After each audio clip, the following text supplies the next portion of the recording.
All right, we're gonna get on to the Netherlands now, the U.S.'s opponent.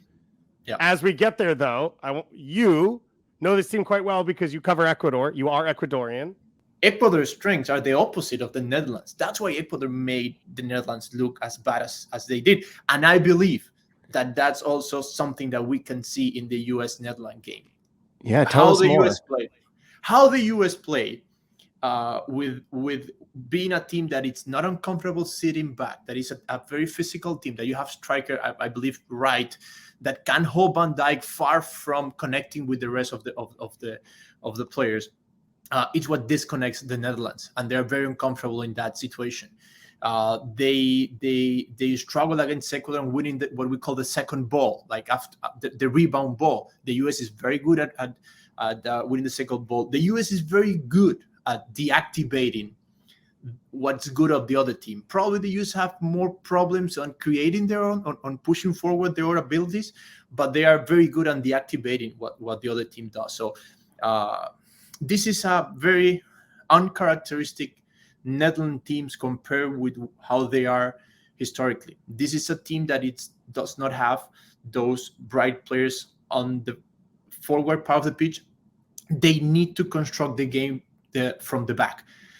Their biggest strength is how high those center backs can play. Because if they can play in the middle of the pitch, there is where they are going to start the offensive transition. And if they can put them there, their fullbacks, their wingers, they are going to be almost as strikers. And they are going to cause a lot of trouble in the mid-channel of the game. And the most dangerous guy on the Netherlands is the one that's going from behind. Gapco, De Jong, or whoever is playing there. It's not the forward. They do not have like a very talented forward, but at the same time, he's not the target guy either. The target guy is the guy who is jumping the lines coming from behind. So my last question is, before you finish off, for the U.S. to win, they will need to do this successfully. You need to not let them first. Don't let Van Dijk control the game, because he is their number 10. Because they play so hard on the pitch, the number 10 is basically their center back. They are super good on possession. Van Dijk and Ake. Timmers is more like a target guy for them when they are trying to construct from the back. So if you play right, for example, a physical tall number 9, and he's over Van Dijk, you're going to make them play something that they don't like. And if you go one-on-one with their fullbacks, you are not letting the Netherlands play on the outside. And this is a team that its biggest strength is clear ball from the back to the wings, and then they get deep on the pitch. If you destroy those two connections, you are making them play long balls or playing through the channel where you are stronger. We will talk ourselves into a frenzy that the U.S. can do it, but it's still an uphill battle. Yeah. So then how do you turn the game and set the game up so that you can create the upset? And I think the first question you have to ask yourself is, what do we want the shape of the game to look like? And the two options are, do we want to make the game so fast that Netherlands looks uncomfortable playing at that speed? Not because they can't do it, but maybe they're just underestimating the US or don't want to be there on that day. And I would say that's generally what Ecuador did. They pressed, they tried to get pressure on the ball every opportunity they got, and the Netherlands never really looked like they wanted to compete and play at the pace that Ecuador put it at. The second option is that you lull the Netherlands into a false sense of security by sitting a little deeper. You know that the Netherlands want to play through the middle. You know that they have players who can be loose on the ball and have bad turnaways or giveaways every now and then. And you know that the US likes to and can play in transition. So again, do you try and make the game as fast and hectic as possible, or do you try and lull the Netherlands into a false sense of security? My guess is that Berhalter tries to lull them into the false sense of security, that there is an urge to press high. There is an urge to try and make sure that Virgil van Dijk can't pick up his head, to put the center striker perhaps shadowing Frankie de Jong. But I suspect that the U.S. will keep the tight lines and the 4-4-2 that we saw before, wait for the Netherlands to try and play through the middle and jump on the turnovers. So I get what you're saying. What you're saying is the England game. Again, the England matchup, right? Or style.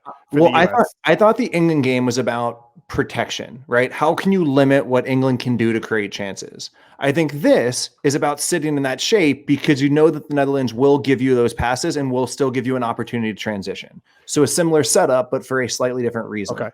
Does the same actual setup work though, in that if you play that 4-4-2, defend in the 4-4-2? I should specify defend in the 4-4-2. Are those two blocking the channels if you have three center backs? Does it still make sense?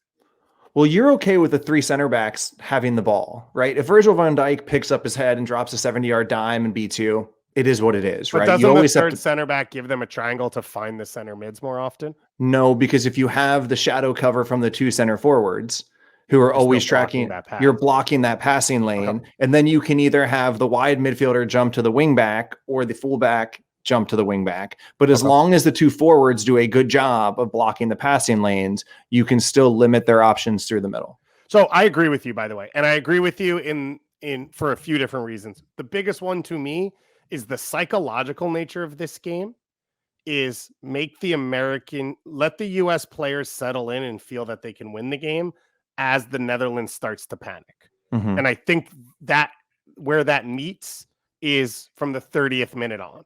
And so if you come out and open yourself up and you play like Canada did, and you are down 2-0 or even 1-0, the game's already over. And we haven't seen Greg Berhalter take that risk, so I wouldn't assume he would do it here. And I don't necessarily think it's the right thing to do because I think this Dutch team is probably even worse in transition defense than England is. And there'll be even more chances on the table. Mm-hmm. And that was a game the U.S. should have won if they had finished their opportunities. I think that this one fits even better for the U.S. to create chances out of that. Yes, out of transition, specifically speaking. Mm-hmm. Okay, yeah. Now to have the conversation about what the U.S. can and should do in possession. And Jesse Marsh was on Men in Blazers recently and mentioned that the Netherlands play a very man-oriented defensive style. Effectively, they man mark, right? They want to step high. They want to try and get pressure on the ball in the attacking half, and they man mark everywhere around that.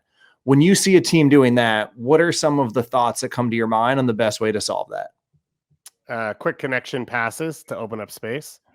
Correct. And obviously runs off the ball.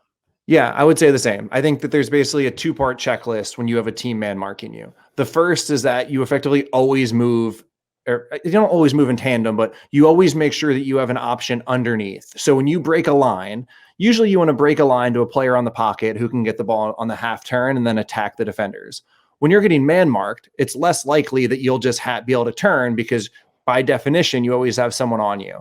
So if you do try and do that, you'll lose the ball and give it up in transition. That's what the Netherlands want. The counter to that is that when you break a line, if you always have somebody underneath, because that player is moving faster than the person marking them, they're always an option. And then if you have the third runner, because there is no support for the defending team, that third runner can always attack space. So again, whenever you play forward and break a line, make sure that you have a player underneath for a bounce pass. And then, every coach's dream is a third man run up back through, but it is specifically on when you do play a man-oriented team that if you can think ahead, if you can work in 2s and 3s, you will have even more space than you would against a zonal defending team. And what I'm hearing when you talk about this U.S. team specific is the players playing high, away a Pulisic, whoever's center forward, when they drop in, rather than try and turn and attack, you lay it off for a Musa or McKennie, who's already facing goal to pick up the ball and attack space. Correct. As always, if you can turn, that's great. But really, when you're man marking, you want them to take that risk, right? You want them to try and make an individual because you are man marking because you're willing to take the bet that you can win those duels and hit them in transition. So break the line, bounce, and then play forward again once you're looking forward already with space. Do you have any strong opinions on the lineup decisions that Greg Berhalter has in front of him? I think the two biggest ones are injury concerns. I think if everyone's healthy, you play the exact same team as the last game, right? Mm-hmm. Pulisic, I don't know if he's healthy, and Josh Sargent, I don't know if he's healthy. I will say, you and me have the complete opposite points in our notes. I think this is a perfect game for Christian Pulisic because he loves with the U.S. to come back, get the ball as he takes a wide turn to get upfield and beat his man. It has killed the U.S. attack in most games.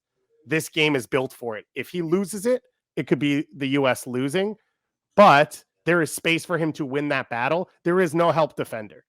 The other part about man marking is no one is in position to win that second tackle if you get by your first man. So if you do beat your 1v1 battle, if you do win that 1v1 battle, there's opportunity. And for Pulisic, if he can get going upfield, then he has the opportunity to start to create, take second guys out of the play, get to goal himself. The U.S. national team has pushed him to do that less and less of that.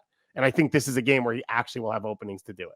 Yeah, you and I just disagree on the way they should use Pulisic. I believe pretty firmly that he should not try and pick up the ball in midfield, that the more he plays in the final third on the last line, it's what he excels at. Like at both the club and the national team level, he's at its best and plays at his best when he's a runner into the box and playing on the last line, not when he's playing between the lines. So I agree with you. I just think this game's the game. But why? You don't need to, but don't risk it, right? I know there's some scenario here where we do have players that can get on a half turn, face a defender, and just beat them on the dribble, right? Yunus Musa, Weston McKennie, and Christian Pulisic can all do that.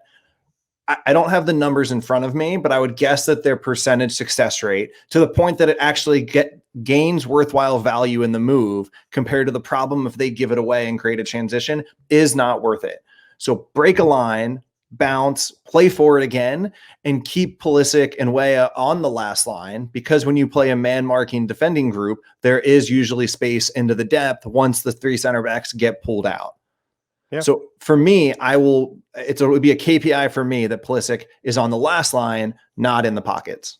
Yeah, and I disagree with you on that one. That's great. In this game. The other two things that stand out to me in this one is, as Jaime said, as you have said, winning 1v1 battles, physicality. Mm-hmm. That all has to be plus everything for the U.S. Mm-hmm. That can't be 50-50. If it is, the Netherlands are going to win this game. And I think you have to see a lot more from Jedi in possession, just mm-hmm. being clean when mm-hmm. he's in space, because Dumfries and Timber are the two weaknesses in the defense. That's the right wing back and the right center back.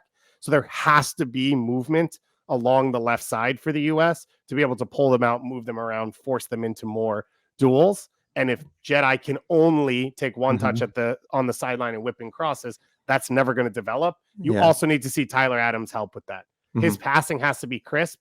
His passing on the ground has to be clean, has to be dangerous, especially as the game opens up and there's more space that he has to deal with. I thought he does really well on the goal against Iran, where he progresses them into the attack. He decides where everyone comes to the left because he knows it'll open up space, and he pulls the whole team to one side. He needs to do things like that tomorrow. Yeah, and I think that scenario, the goal against Iran, is the exact picture that this national team will want to put together. And you and I were having a conversation earlier with someone who we really trust and think is smart, and he thought that the main thing the U.S. should try and set up are 1v1 moments against Daley Blind, the Netherlands left wing back. So if you can gain possession on the U.S. left side, isolate either Timothy Weah or Serginho Dest for the late runs or the long switches for 1v1 moments, that's a good sign. That's a micro match that if you win, it'll lead to success a few moments down the line. I will close out with this. Do you have anything else? I was nervous for the Iran game. I don't think the nerves are there. The accomplishment has occurred. The U.S. needed to get back out of the group stage. They need to get to a World Cup. They need to reestablish themselves. If they beat the Netherlands on national TV tomorrow morning in what it will probably be a record crowd to watch a U.S. men's national team, it would be one of the biggest moments in this team's history and the sports history in this country. Not the biggest moment, but I do believe the Netherlands is a name everyone knows. I think they are considered a giant. They are a European team. This isn't beating Mexico in the round of 16. This isn't getting past Ghana. This is, I think, something that would resonate with people in a different way. And there's a million ways you could hash this, but if they win, and it doesn't matter what it looks like, it's going to be one of the biggest moments ever. And so that's what we're on the verge of.